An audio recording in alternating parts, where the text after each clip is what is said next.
தொண்டடைங் அந்த மாங்காயோட ஃப்ளேவர் எல்லாம் போட்டவும் நல்லா டேஸ்ட் வித்தியாசமாக இருக்குங்க. இப்போ இதெல்லாம் பழைய சோத்துக்கு தொட்டுட்டு சாப்பிட்டோம்னா அல்டிமேட்டாக இருக்கும்.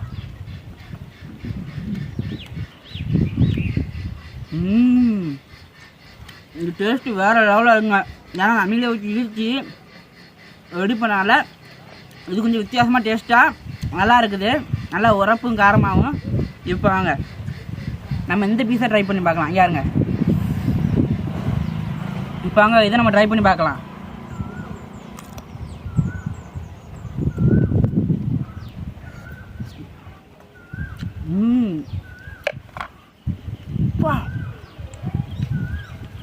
அதோட வேறு லெவலில் இருக்குங்க.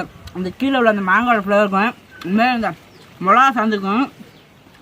டேஸ்ட்டு வேறு லெவலில் இருக்குங்க. நீங்கள் இது மாதிரி ட்ரை பண்ணி பாருங்கள்.